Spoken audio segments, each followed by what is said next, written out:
Good afternoon, everyone, and welcome to this session of Government Operations and Fiscal Policy. Today we have two items, but they're very related on our agenda. First is a review of compensation and benefits for all agencies, and then a review of the collective bargaining agreements. We are joined today by the Council President, Council Member Natalie Fenner-Gonzalez, and our Vice President, Council Member Balcom. Thank you for joining the committee today.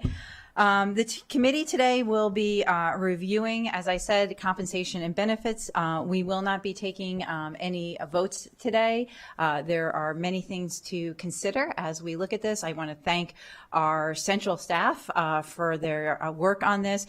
And I also want to take a moment to thank all of our unions, many folks who are represented here today for your work. We know the process of collective bargaining is one that takes many months and is one that you participate in with our Office of Labor Relations, who is also represented today. And so we just want to express first our thanks for doing that work as the council now takes on the reviewing of the collective bargaining agreements and compensation and benefits. The full council will also be reviewing this next Tuesday. And again, I just want to thank everyone who is here today, and I will now turn it over to our council staff, Mr. Howard. Terrific. Good afternoon, everyone. And today, Mr. Trump and I will walk through a summary of the compensation and benefits for all agencies as proposed in the County Executive's recommended FY27 budget. Our focus, as we do each year, is going to be primarily on county government because those are the items that the council has final decision authority over, although we are going to share as much information as we can about some of the other agencies as well, with the understanding that the final decisions on pay and benefits for those agencies are made by their respective governing bodies. So we're going to walk through the staff report. We'll try to do our best to summarize things and not go through every single piece, but it does take a little bit longer to go through this presentation than most budgets just because it is very complex. There's a lot of different pieces, and it's such a significant part of the budget, and it's important to go through and make sure everyone hears all the different details and as you have to embark on decisions on these issues going forward. So to begin with, on page 2, we have a summary of FY27 recommended compensation costs across the agencies. And the FY27 recommended budget includes about $4.9 billion in compensation costs, which is a 4.5% increase over FY26 cumulatively. That's the high level numbers we're going to be talking about, and you can see the table 1 breaks down the increases by agency. And then now Mr. Trump is going to start going through all the different components that make up those numbers. All right. Thank you, Mr. Howard, and good afternoon, council members. As Mr. Howard said, we're going to continue on pages 2 and 3 with the pay adjustments recommended by the county executive for county government employees. Walking through them again in a bit of detail, for the Fraternal Order of Police and Police Leadership Service, FOP, and the PLS, the executive recommends a general wage adjustment of 3% and a 3.5% service increment for those not atop a grade for a total maximum of 6.5% increase. For the IAFF and Fire and Rescue, the executive recommends a 2.5% GWA general wage adjustment and a service increment also of 3.5% for a total maximum of 6% for those not atop of grade. For McGeo, we're going to divide up everybody other than the deputy sheriffs and the correctional officers. The executive recommends a 2.85% general wage adjustment along with a 3.5% service increment for a maximum total of 6.35%. The McGeo agreement also includes 2 separate salary schedule adjustments, in essence taking the salary schedule and raising them up in increments. For the deputy sheriffs, that salary schedule adjustment, depending on the position and years of service, can range between about 1.6% to a little over 4%. So again, total for an employee not at top of grade, between a little under 8% to about 10.5%. For correctional officers, the salary schedule adjustment is a uniform 1.57% for most all on the schedule, meaning a total maximum for those not at top of grade of 7.92%, and then for non-represented, 6.35%, the general wage adjustment and the service increment. Of note, federal employees will receive a 1% COLA or GWA this year and a 1.5% increment, and state of Maryland employees will receive a 1.5% to 2% COLA or general wage adjustment and a 2.5% increment. Continuing on page 4, our memo includes a comparison of general wage adjustments and inflation over the past decade. And what we found is that the general wage adjustments awarded to county government employees have exceeded the rate of inflation over the past decade. From FY16 to FY26, the compounded rate of GWAs for the FOP, IAFF, and McGeo have ranged between 37.5% to near 40%. Over that same decade, the CPI is increased by a compounded rate of 31%. Moving on to page 5. So as mentioned previously, the executive recommends salary schedule adjustments. The first is for deputy sheriffs within the McGeo agreement, and as mentioned, that would raise the salary schedule for all employees between about 1.6% and a little over 4%. All of these are exclusive of the GWAs and the increments. Those would be over and above. And OMB estimates the cost for this at about $238,000 in FY27, and you'll see we included, for all of these, we've included the OLR's justification given to us for these. And here, for this salary schedule adjustment, the major point are to attract recruits and to address pay compression. Similarly, the executive recommends a salary schedule adjustment of 1.57% for correctional officers. OMB estimates this at about $500,000 in FY27. We'll skip a few things and move on to page 6 to discuss longevity increments. Just a definition, certain county government employees who have worked for a specified number of years, they're at top of grade, but they are eligible for a longevity adjustment to their base pay. And the CE recommends funding all longevity increments, but with one modification, as you'll see in the table in bold.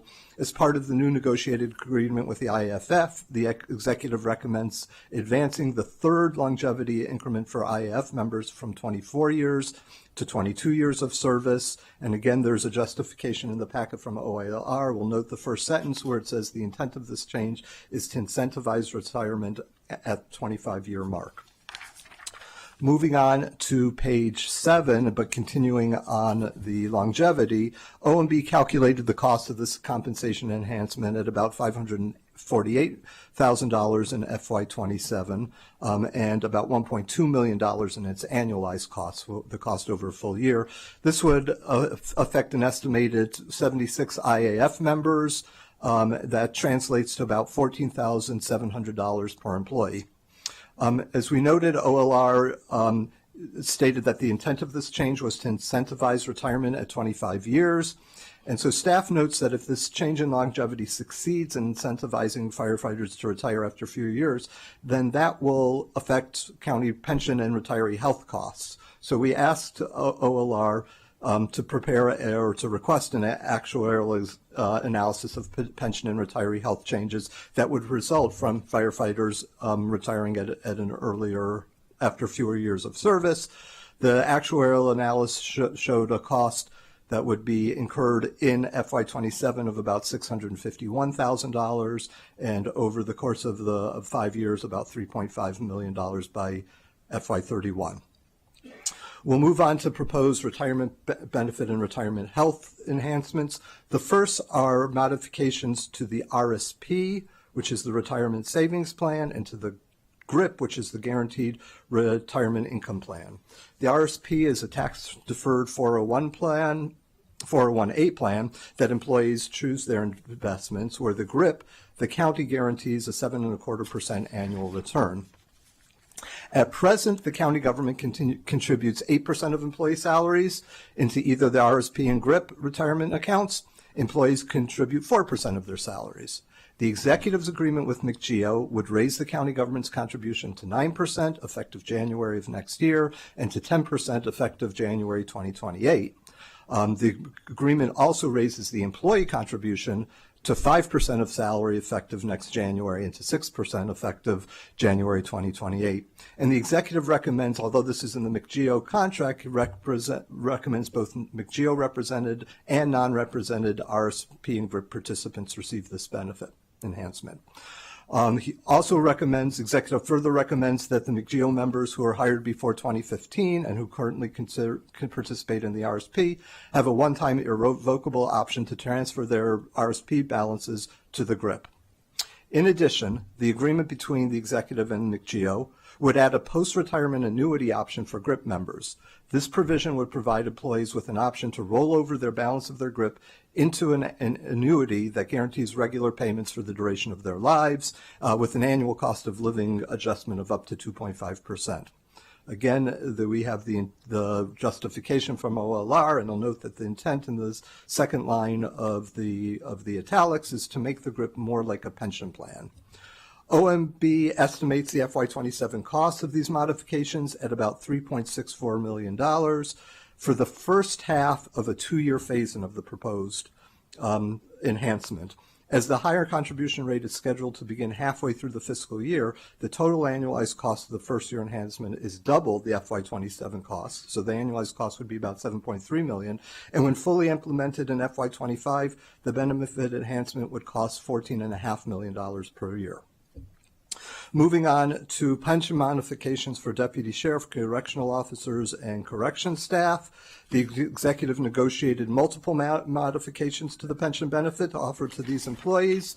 On the top of page 9, we have a brief summary of these. These changes include changing the eligibility criteria for normal retirement, in essence, removing the minimum age requirement for employees with 25 years of service to receive normal retirement, granting certain emergency communication centers employees with a one-time irrevocable opportunity to purchase credited service, and transferring correctional health nurses who are currently in the correctional staff plan into the correctional officers plan.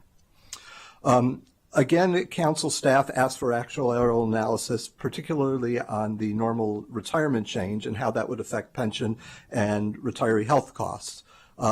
In response, the actuary did provide information showing that the cost would increase by about $2,500 in FY27 through 29, but then would jump up to about $81,000 a year by FY30. We did not receive any actual estimate of how this would affect retiree health costs. Next, we'll discuss the extension of retiree health benefits for certain part-time employees. The executive has negotiated with McGeo that would extend the eligibility for retiree health insurance benefits for certain part-time school health services and crossing guard employees hired before 2023. OLR stated that the reason for this is that individuals in these groups did not clearly understand if they elected not to participate in a retirement plan, they would be eligible for they would not be eligible for retiree health benefits. Staff notes that the proposal creates a different eligibility guideline for these employees than those applied to other employees. There is a council policy, Resolution 17163, and under that policy, any employee hired after July 2011 must have at least 10 years of credited service to be eligible for retiree health benefits. This agreement would allow this cohort of part-time employees to be eligible for retiree benefits after 7 years of credited service. The budget does not include a cost estimate for providing these retiree health benefits to these part-time employees. It does state that the actual analysis is pending, and the cost of this provision will begin in FY28, and we've been beginning to get some numbers from OLR about that. Next, our memo discusses the policy and cost implications of the proposed retiree enhancements, several of which we just described. So the executive packet presents several policy and long-term cost considerations that the council should consider. One such policy considerations involves the proposal to modify the GRIP retirement benefit. As acknowledged by OLR, the executive's proposal would transfer the GRIP into a benefit akin to a pension. In 1994, the county established a policy to discontinue pension benefits for new non-public safety employees, and the executive's recommendation would run counter to this policy. In addition, the executive proposes new incentives to encourage firefighters, deputy sheriffs, and correctional officers to retire after fewer years of service, and the question we think the council should consider is whether or not these incentives may impact county efforts to retain public safety employees and meet staffing requirements. That's on the policy side. On the cost side, the executive's recommendations include benefit enhancements that will have large cost impacts beyond FY27. Most notably, the proposed modifications to the RSP and GRIP will add an additional $14 million to county obligations by FY29. Also, the executive's fiscal impact statements for the negotiated agreements do not include cost estimates for some of the increased pension contributions and retiree health insurance costs that would be result from the incentives to encourage firefighters, deputy sheriffs, correctional officers to retire after fewer years of service. On page 11, our memo cites the county code statement of policy regarding employee retirement benefits, and I'll read the italics in the middle of page 11. It is the policy of the county, states the county code, to maintain a system of retirement pay and benefits for its employees which is adequately funded and ensures employees sufficient income to enjoy during retirement in these years. So the council has to balance these two elements. You should consider and weigh whether or not the county can fulfill the code's mandate to adequately fund these new costs of the proposed enhancements, but also assess whether the enhanced benefits are necessary to assure sufficient income for county retirees. We'll point out in the middle of page 11 some miscellaneous pay and benefit adjustments, and I'll note that the full detail of all the adjustments beyond the ones listed here are listed in Ms. Welland's memo, which is agenda item number 2. So the ones we're going to highlight, one is the Fire and Rescue Occupational Medical Service adjustments, the FROMS adjustments. The background for this is that the National Fire Protection Association, NFPA, they established standards for occupational medical standards for firefighters, and it calls for firefighters to receive annual medical examinations. The executive's negotiated agreement with the IAFF stipulates that the county will make available sufficient medical professionals to allow all firefighters to receive an annual physical examination while on duty. The agreement also requires blood testing for forever chemicals. On page 12, another provision is firefighter cancer screening reimbursements. The agreement with the IAFF would reimburse firefighters for multi-cancer blood testing. Firefighters would be eligible for a reimbursement of up to $800 once every 36 months for this early detection testing, and OMB estimates the cost of this proposal at about $291,000. Moving down to the bottom of page 12, the agreement with McGeo includes a new attendance incentive program for Emergency Communication Center, ECC personnel. In sum, what it would do is certain ECC personnel would receive bonuses of up to $2,000 per year for limiting their use of unscheduled leave. Moving on to page 13, the memo presents costs of pay adjustments. These are all detailed also on the table on page 14. In sum, the pay and benefit adjustments recommended by the executive will have a combined cost of about $55 million or $45 million tax supported in FY27.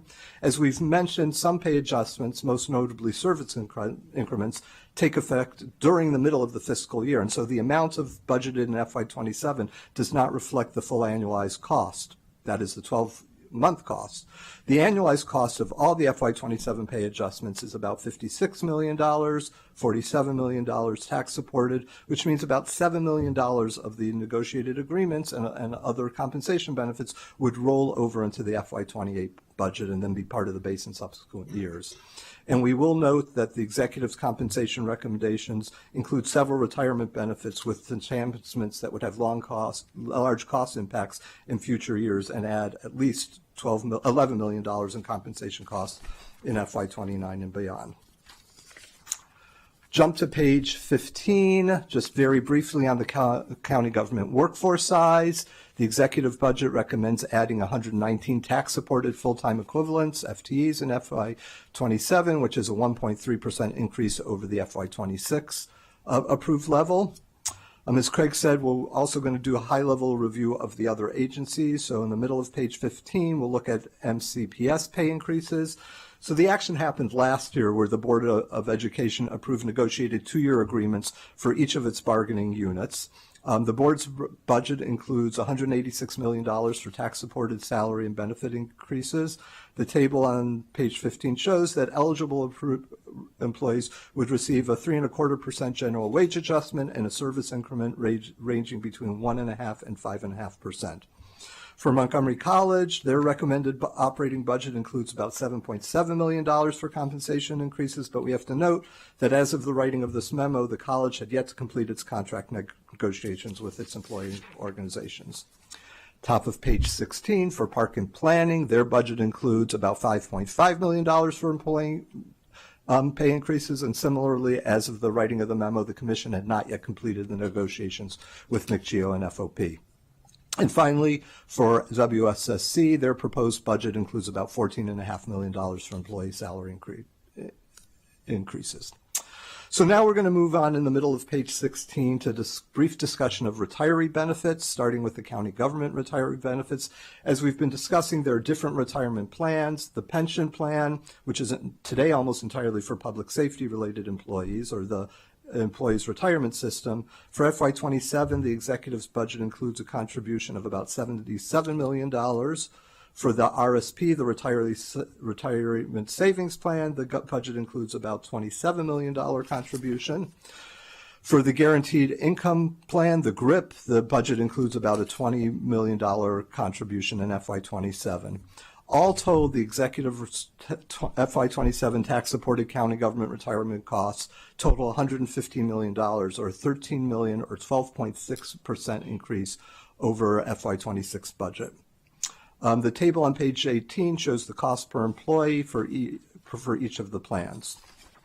Move on to page 18 to discuss retirement costs for MCPS. We'll skip over the data and just highlight in the third paragraph there that last year the General Assembly approved a shift in some state teacher pension unfunded liability costs to the counties. For FY26, the additional cost to Montgomery County was just under $20 million. The recently approved state budget for this year shifted an additional $7.4 million in unfunded liability costs to the county, bringing the total to 27.3% in FY27. And we need to note that the state mandates that the county government, even though these are for teacher pensions, that the county government, not school systems, contribute the allocated unfunded liability costs. On page 19, as we do in each year, the memo presents information on the fiscal health of the agency pension funds as measured by their funded ratio. The term funded ratio is the percentage of the plan's liabilities covered by the market value of the plan's assets. In other words, the funded ratio measures the extent to which a plan has set aside funds to pay benefits accrued by its members. We just will note for the county government, the most recent valuation, the county government's ERS pension fund was at 94.2% funded ratio, which is slightly below the 94.6 funded ratio. And this is noteworthy because the ERS funding declined despite managers achieving a 9.2% investment rate of return, much greater than the 7.5%. So our funded ratio went down while we exceeded our investment assumptions. The primary causes for the drop in the ERS funded ratio are higher than anticipated salary increases and higher levels of liability stemming from recent pension enhancements. So I'll now turn it over to Mr. Howard to present group insurance information.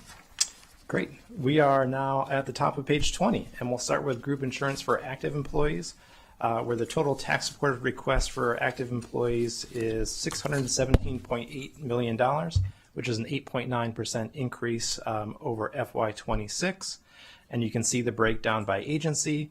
The only significant changes in group insurance structurally this year is in MCPS, where they are implementing year 2 of their cost share change, where 2% was shifted from the employer to the employee, 1% last year, the second percent this year.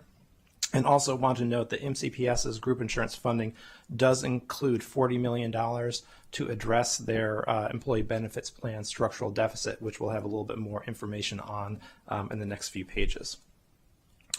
On page 21, we have information on group insurance for retirees, or what we often refer to as OPEB.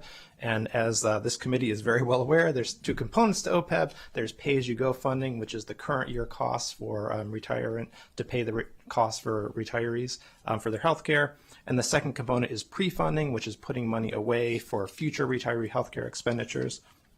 So the total FY27 request for pay-as-you-go funding is on page 22, table 12. It's $61.7 million, which is a reduction of 12.1% from FY26. And the reason is the large drop in the tax-supported payment for the county government retiree pay-as-you-go costs, and that is due to the policy that the council adopted in December 2023 via resolution 20.337. And under that policy, the updated valuation states that the county can use $34.5 million in funds from the OPEB trust to pay for current year retiree health costs, which reduces the amount of tax supported funds that we need to put in there.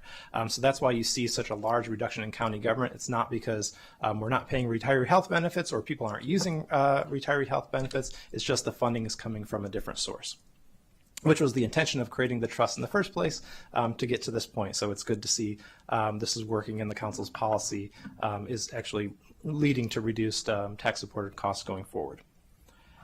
For MCPS, just want to note that as in past years, the board's request and the county executive's recommendation does include $27.2 million in funding allocated from the OPEB trust to fund current year pay-as-you-go costs. And also want to note that in the MCPS, their 73.1% increase is larger than it appears because, again, last year as part of their approved budget package, the council did ask MCPS to use some additional dollars from the OPEB trust to help fund current year expenditures. And so this just shows the making up of those dollars. On page 22 and 23, we have information on OPEB pre-funding. And as similar to the past few years, the county government and Montgomery College are now in places where they don't have to do any additional pre-funding, which is great. The MCPS and Park and Planning are still in pre-funding mode. And so this increase is slightly higher than last year, primarily about a $3 million increase in funding required for MCPS. On page 23, you can see the current funded ratios for the OPEB trust for all the different agencies. And just to note that the county government at Montgomery College, as you would expect, have much higher funded ratios with related to the need to not do additional pre-funding. And MCPS and Park and Planning are slightly below, but everyone's funded ratios are growing and moving in the right direction. On page 24, we have a summary, as we do each year, of each agency's FY25 year end and future year projected fund balances for their group insurance funds. A reminder that the council policy is a 5% group insurance fund balance for all the agencies that was established several years ago. County government is going to did end FY25 in a deficit of 3.1%, but is projected to end FY26 at a balance of 2.6%, so moving in the right direction, and then a potential 6.8% fund balance in FY27.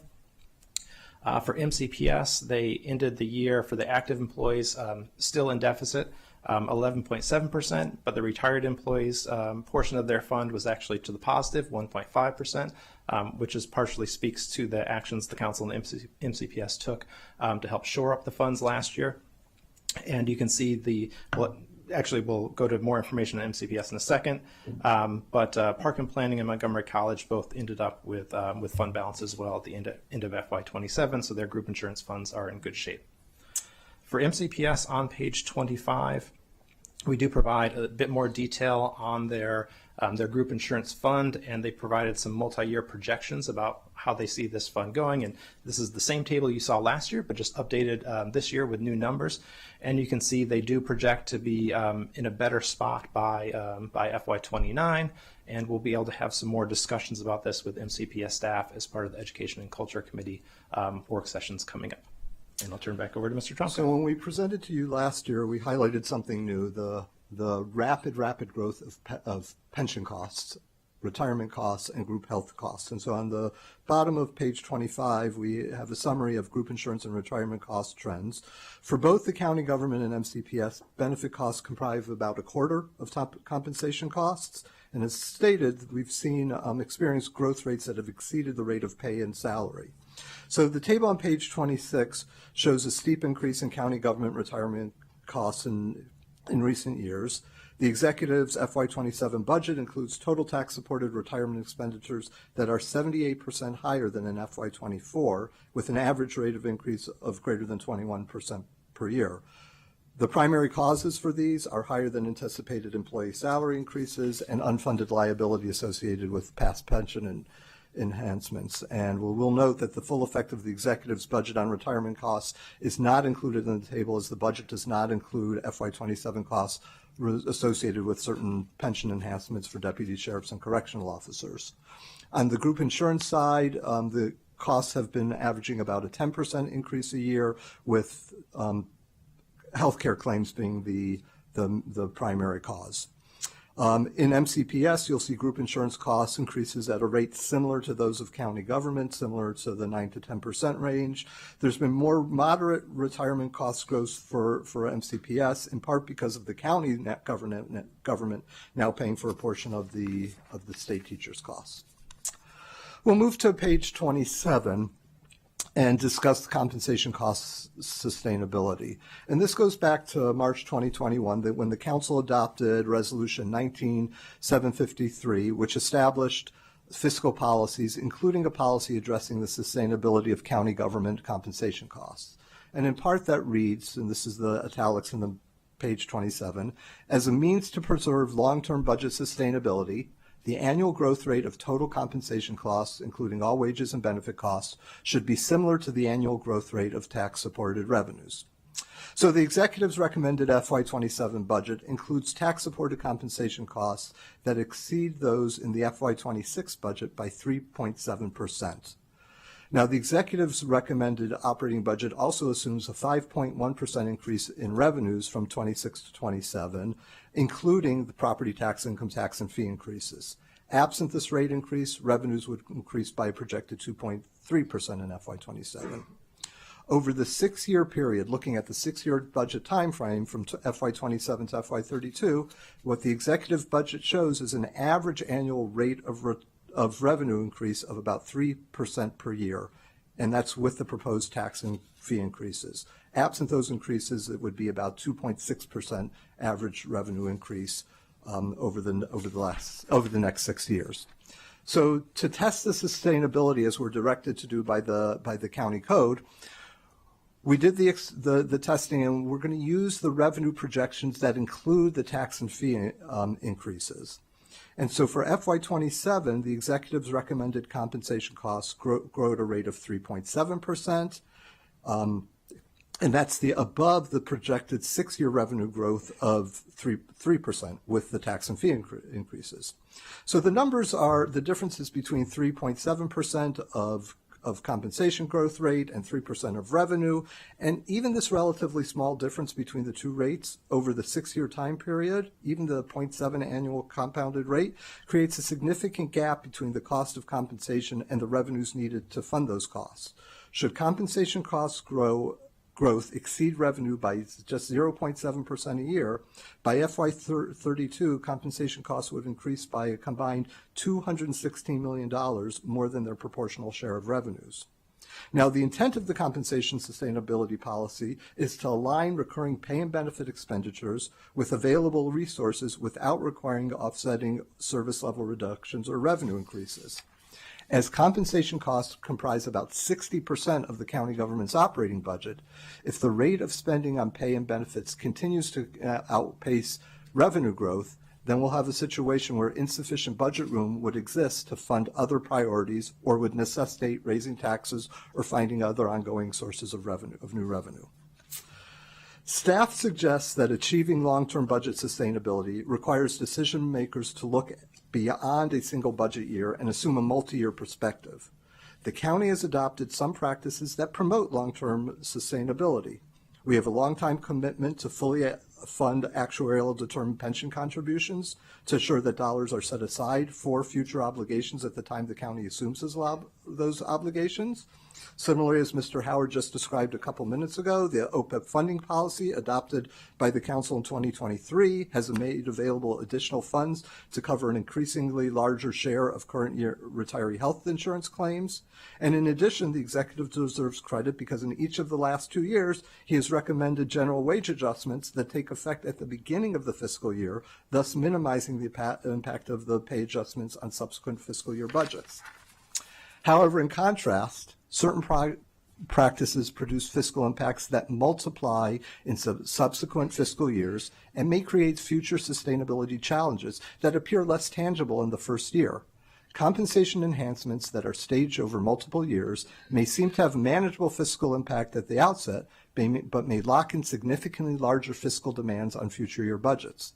In addition, implementing modifications to future obligations, such as retiree and retiree health benefits, without conducting full comprehensive actuarial assessments may result in underestimation of their long-term fiscal impact.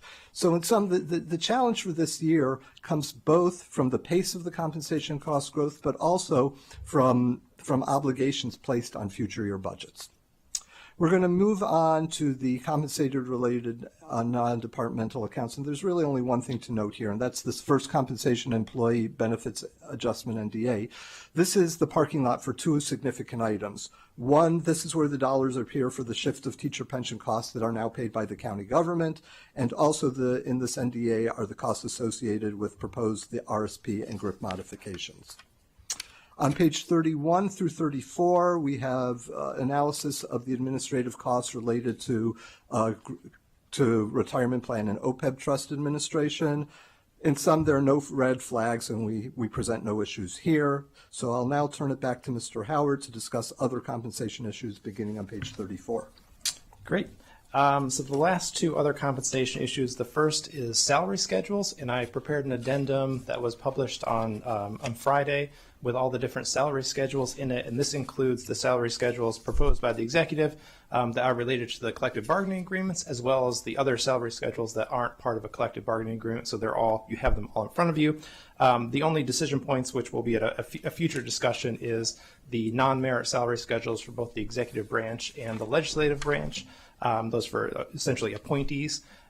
Those were included as part of the staff report. The executive did recommend some increases in the executive branch non-merit salary schedule.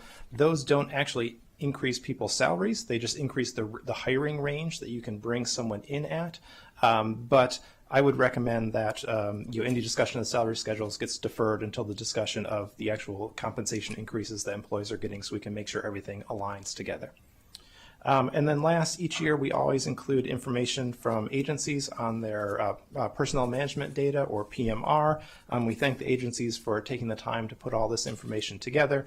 Not only we provide a little bit of summary here on table 25 about some data for the different agencies, but it's also something that staff will use throughout the year, both to work with council members and questions you all have, as well as questions from the community that we get related to the employees and the workforce. So that's just a summary there for future reference.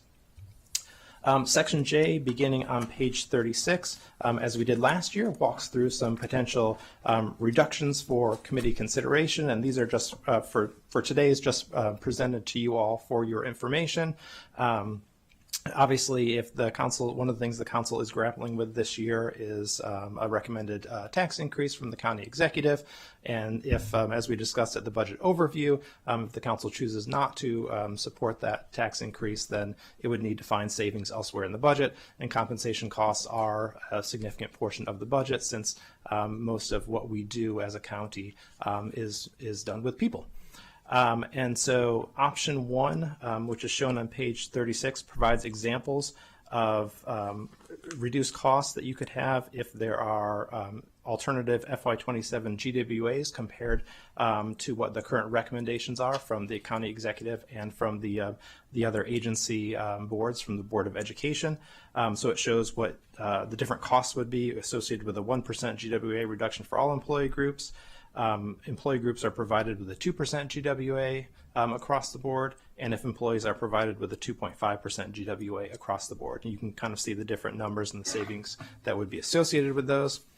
Option number 2 shows what the savings would be if you eliminated funding for service and longevity increments in FY27, and it shows a couple different options, one being if all increments were not funded, and the second being if increments were reduced to 2%.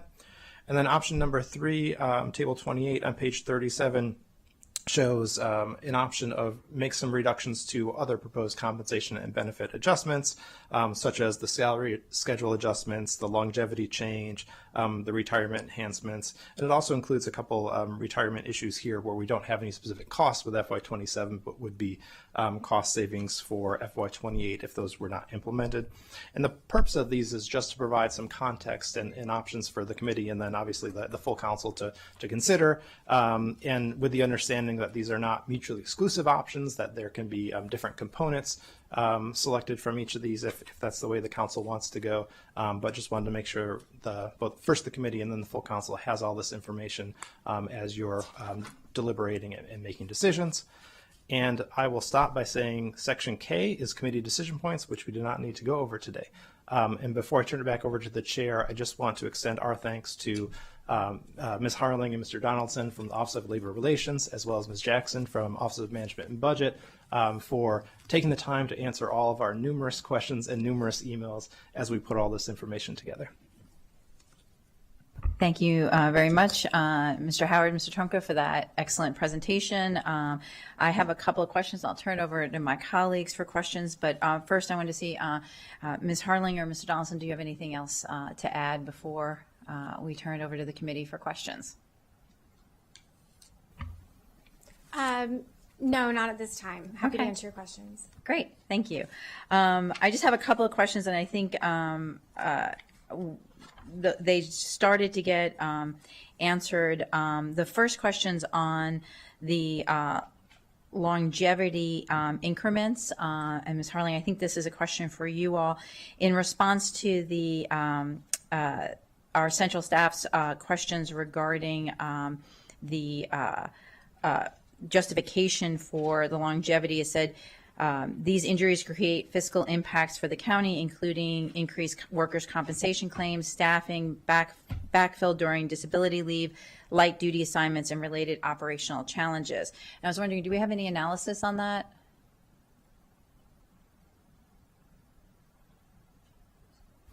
We would have to follow up with the Fire and Rescue Department to get a further breakdown and more detail. I will say that they were very supportive of this concept because, of the reasons that we stated, that we see, wear and tear on the body as people age doing this very physical work. So we can certainly follow up with them. Great, absolutely. It was just, since it was mentioned, I wanted to know if that was just part of the back and forth as we prepare this for full council next week. And I appreciate the actuarially analysis as we're looking at this, but understanding, as people age, I know, the wear and tear on very physical jobs. The next question I have before turning it over to my colleagues was on the extension of retiree health benefit for certain part-time employees. I guess my question is just sort of logistically, how this is going to work, since we have a policy that you must have at least 10 years of credited service to be eligible for retiree benefits, but we're making this exception for 7 years for these employees. And I just want to make sure how is this all meshing with our stated policy? Okay, so we did negotiate a very specific MOU that has strict timeframes for identifying the individuals that would be impacted by this. My understanding is once we have that list of names, the plan for next year would be adjusted. I don't have all of the details on how that would work exactly, but those employees would essentially be credited service or they'd be deemed eligible even though they didn't quite meet the requirement for participation in the retirement plan. We do anticipate that it's not going to be, it would be a very few impacted individuals. So at this point, we don't know the number yet. Is that No, correct? we don't yet. Okay. Mr. Wren, thank you for coming up. Would you like to add your thoughts on this? No, let's press the button, yeah. I hit the wrong button. Yep. Bear with me, I'm a little slow today. Two things. One, it's not a big number. Do we have, 70 people maybe? Probably the universe is about 70 individuals. But I think you should understand and appreciate the background. This particular group of employees, both the school health and our crossing guards, there was a lot of confusion during the COVID years about whether or not they received appropriate notification that they had the option to get into the retirement plans. And if you aren't in the retirement plan, then you don't get retiree health care. And this culminated in a series of grievances and potential arbitrations between the parties. And at the end of the day, I think we both could comfortably say the system failed, all right? And to avoid that on a go-forward basis, we're automatically putting these folks, we're enrolling them in a pension plan. So that doesn't happen again. If they want to come out, they have the right to do that. But we didn't want people to fall through the cracks again. Because as you can imagine, retiree health care is critical, particularly for the crossing guards, because a lot of them come to that job for the very reason of health care, right? And so during the course of negotiation, I got to say the county held out to the bitter end on this. I have to, their tenacity was pretty impressive. But in any event, we compromised. We said, okay, for this group of folks only, we're going to make an exception and we're going to reduce that tenure to 7. So there may be some that can't afford to do it, won't do it, but we felt that it was a reasonable compromise in giving the totality of the circumstances. Great. Thank you very much. And actually, you answered my next question, is we're doing it, this is a one-time exception for this group. Correct. Okay. Those are all the questions I have. I'll turn to my colleagues, Councilmember Katz and then Councilmember Evans. Thank you very much, Madam Chair. Let me first off thank Mr. Harry and Mr. Trumpka for a comprehensive package, to say the extreme least. I mean, I've read this. I think this might be the longest packet we've had since I've been here. And it got more and more confusing and cleared up over each page. I do want to mention that my wife retired from Montgomery County Public Schools after working there for 40 years, and my daughter, and she's receiving retirement from them. And my daughter currently is an employee of Montgomery County Public Schools. I just wanted people to know that where what my situation is. And I also want to join Chair Stewart in thanking everyone, and I want to underline the words everyone, for what you do for Montgomery County each and every day. What we are working on is not something that we're taking lightly, and it's not something that I truly am glad. I'm actually saddened that we're going to have these types of discussions, but the reality becomes the reality. A budget is a puzzle, and this puzzle right now is not fitting together the exact way that I think, and my colleagues every now and then will let me speak for them, and I think they'll let me speak for them on this one. This budget is not fitting together the way that we believe that it needs to, and that has to be part of the discussions. I'm somebody that believes if you've negotiated something, that's a deal.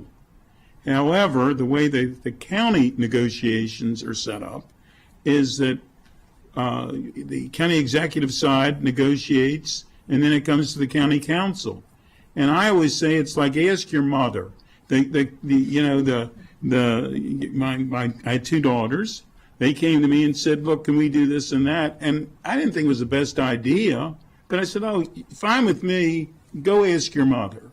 And then they come, and of course, their mother says no, and that becomes the problem. We have got to stop doing it this way.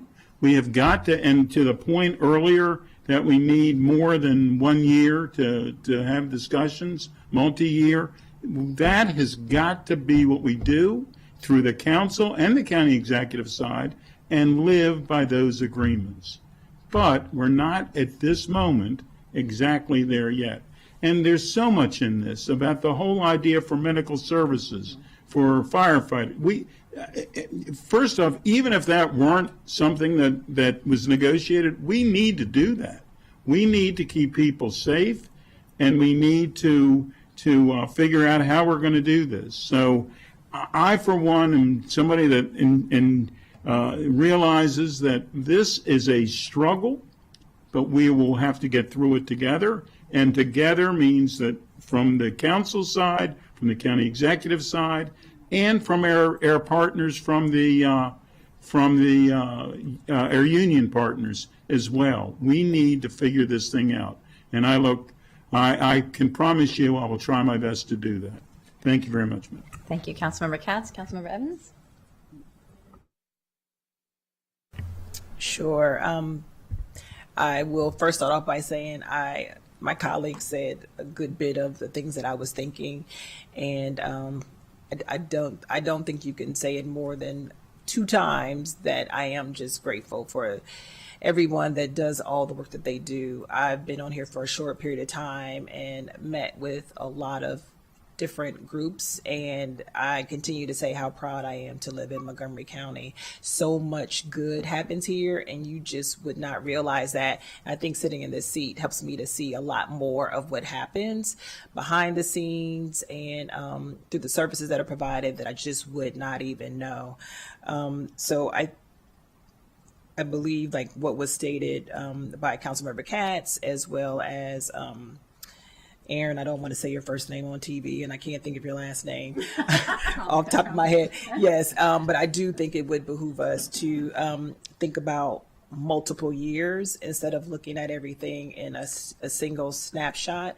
There are a lot of important decisions to be made, a lot of families and different groups that need everything, right? But I do want to make certain that, as it was stated, that our unions are able to pay a sufficient wage. I wanted to go back to Councilmember Stewart went to the longevity increments. I just wanted to ask a question. I do know that I saw where you wanted to change it for IAFF from 24 to 22 years. I just had a question. Is outside of compensation, are there any any specific operational changes that are going to take place, like wellness interventions? 'Cause I do feel like our firefighters, they are the ones that we're talking about are really experienced, and I think it would really be helpful if we think about that institutional knowledge that's there. I don't want to lose people, and I know at some point they are going to retire, but what are we doing to ensure that there are other things that we are doing to help support them outside of additional money? Because if I'm not mistaken, like the discussion was around injuries and maybe allowing them to retire, it seemed like a bit earlier rather than wait later. But even before getting to that point, what are we doing? Can we state that now? Maybe I'm going too much into the weeds to make certain that we're thinking about the health and wellness and ways to prevent some of the injuries that were talked about, but we didn't have that much data on that. I'd be happy to follow up with the fire department to get more information. We did negotiate several provisions related to health and wellness, like the cancer screenings and the additional staff for the annual physical exams. But outside of that, I can certainly follow up to find out what more the fire department is doing or plans to do. That would be helpful. My colleagues are probably going to be sick of me saying, I keep saying I'm new. Yeah. So, no, but as a result of being a more recent council member, that's just not information that I had access to, and I thought to ask staff to get that in advance. But that was just me thinking about, retention, like what are we doing to make certain that even as our more seasoned workers get up there, what are we doing to help protect them. Okay. Great. I'll turn now to our guest, the Council President, and then the Council Vice President, Malcolm. Go ahead. Thank you. Just want to say to the chair, thank you for welcoming us. This is my first time not in the GO committee, but in this compensation discussion. And it's such an important issue, particularly this year, that I wanted to get this information. So appreciate that. So I do have just a couple questions. Can we get, for retirement, can we get just a percentage of employees that participate in each of the, you guys are looking like maybe it's already in there and I didn't see it. Just Page 17 of the packet. So the ERS, the defined benefit, it's almost a third right now. But I meant that, and I did read that page. Okay. How many people who are eligible, who for the retirement do they participate in it? Like, for instance, how many of the employees that we have in the county? What's the percentage of people who participate in the retirement plans? It's mandatory, isn't it? Yeah, it's mandatory. Mandatory, right, okay. Participation, yeah. So I guess I was thinking of that's the supplemental retirement. Do we know?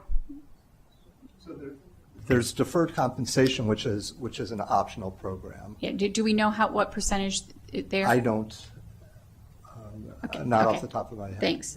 Yeah. Can we just get that just Sure. as a data point? Thanks. Okay, and then from the medical exams, I agree with Councilmember Katz in that we absolutely should be doing this for our firefighters. Would our insurance pay for those exams already? My understanding that these are different, but I'll let Labor Relations answer that. I believe it requires a modification to the contract with Concentra to bring on additional staff. Is that the provision you're asking about? Yes, like wouldn't their normal health insurance pay for these tests? Or an annual physical? My insurance pays for an annual physical. We can, Mr. Bottle's here. He can. Yeah, I'm not sure.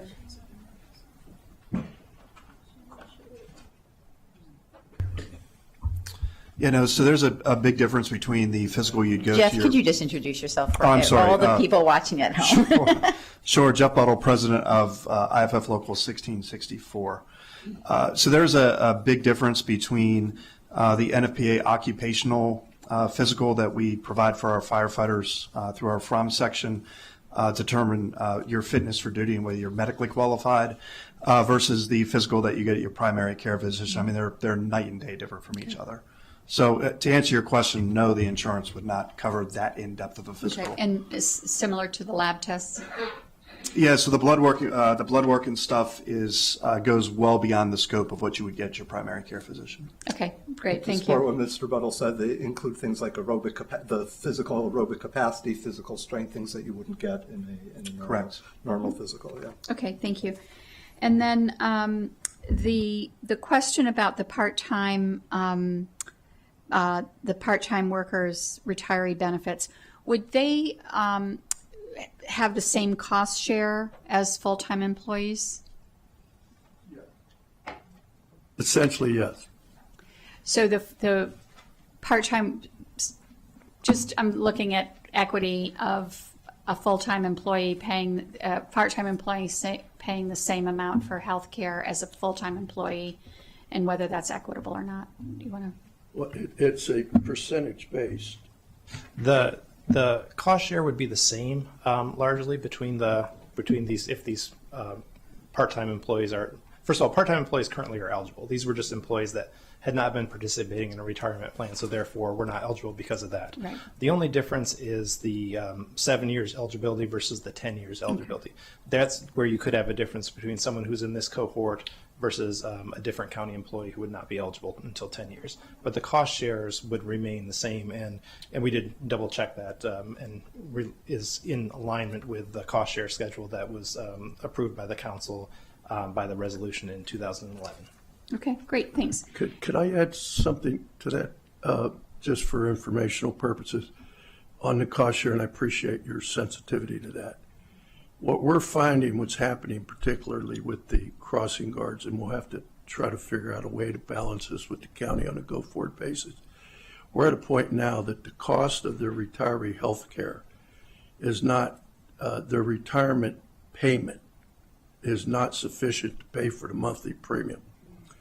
So it's, given the continued escalation in healthcare inflation, that's become a real problem. Now, what's going to happen, that could have a long-term negative impact on recruitment, because once they figure out, I spend all these years with the county, I get a retirement check, but that's not enough to pay for the healthcare. It's not worth it anymore. Mm-hmm. So we have to have discussions with the county long-term on that. Okay, thank you. And then I guess I just wanted to agree with Councilmember Katz. I've always questioned the timing of, we are responsible for approving a budget, a balanced budget, yet the biggest part of the budget is negotiated before we even get it. And that, so that gives us the option, either we go along with the negotiated county executive recommendation, or we are in a situation like we are now, in that we're trying to balance a budget without looking at the most significant piece. So I just express my frustration with that. Thank you. All right. Well, thank you. I think those were all of our questions. I think this was very helpful to prepare us before the full council discusses this on Tuesday.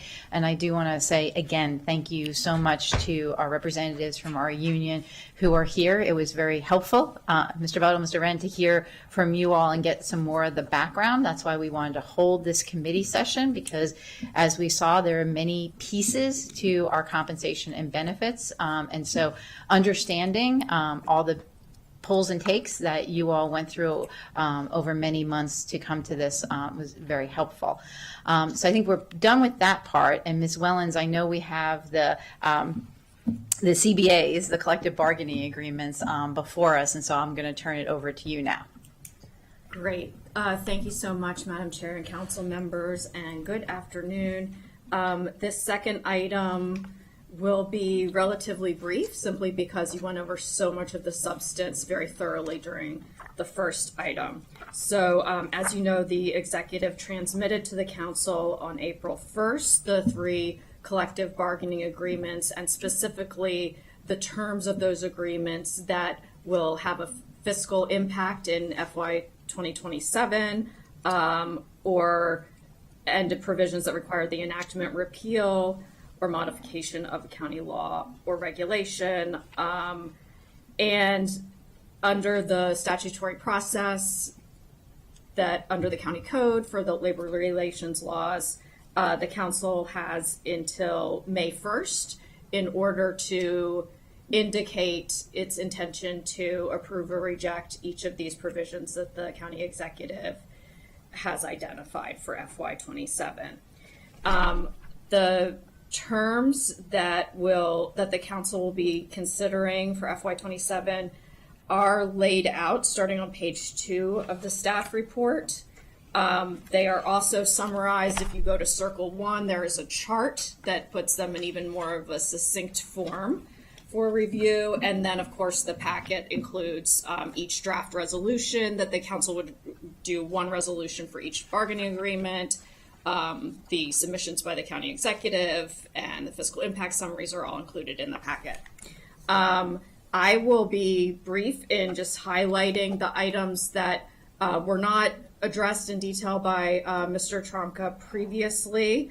I think they fall mainly under his, kind of the miscellaneous pay, special pay increases. So let me go quickly through that. And I would start on page 3 of the staff memo, increases in special pay for McGeo training pay differential. The agreement Article 5 would expand eligibility for a pay differential of $4.25 an hour to certain mechanics and technicians in DGS who are participating in assisting with an apprenticeship program. We discussed the salary schedule adjustments, so skipping over that, and now I'm on page 4. In the Sheriff's Office, K-9 handlers, under Appendix I of the McGeo agreement, will be compensated for the care and maintenance of the K-9 at their regular hourly rate for 1 hour per day. Health and Human Services, there's an increased stipend for peer support specialists from $1,500 to $3,500. It's a yearly stipend. And also with Health and Human Services, there is a $3,500 yearly stipend to certain case-carrying child welfare services bargaining unit employees. There is also a hazard pay differential for certain employees of HHS, which is an $8 per hour differential. We discussed the attendance incentive, and we also discussed the salary schedule adjustment for Department of Corrections. So I'm going to skip down kind of to the bottom of page 4, where we're still on Department of Corrections. Nurse differential, there's an increase in the pay differential for charge nurses. And then for Department of Rec, there is some holiday pay for certain seasonal employees working in aquatics would get holiday premium pay for Memorial Day, Independence Day, Labor Day, and Juneteenth. For IAFF, the IAFF agreement, section 17.1, increases a special duty differential for eligible law enforcement officers, and adds a special duty differential of $8 an hour for eligible field training officers. Moving on to number 5, that this item was discussed. It relates to the IAFF, supplemental screenings and physicals. Skipping down to number 6, tuition assistance. The agreement with McGeo requires tuition assistance funds of $150,000 per fiscal year for eligible McGeo members. And then we're at number 7, bottom of page 5, relates to tool allowances, shoe allowances. For the McGeo agreement, Article 32, there's an annual tool allowance for eligible auto body mechanics and welders, and that is increasing from $785 to $1,000. And in addition, there is an increase in tool allowances for eligible apprentices as well. Excuse me. And then in terms of shoe allowances, there are several increases of those for eligible employees, and there is a new public safety shoe reimbursement of $175 for uniformed employees who work in the Sheriff's Department or Department of Corrections. That is it. The remaining issues are the retirement legislation and health benefits, which you discussed during the first item, so I won't repeat anything there. Happy to try to answer any questions. Great. All right. Does anyone have any questions on the remaining items? No, I didn't think we would. So we got at the heart of many of the issues before that.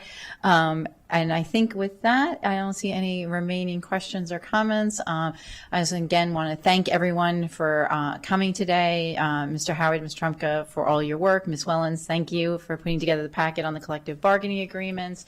And we will continue our conversations as we are continuing to work through, as Councilmember Katz said, this puzzle of a budget. And again, we just want to thank our staff here and all the members of the union who have shown up today and show up every day for our residents here in Montgomery County. So thank you for all that, and we will continue the conversation. And with that, we are adjourned. Thank you all.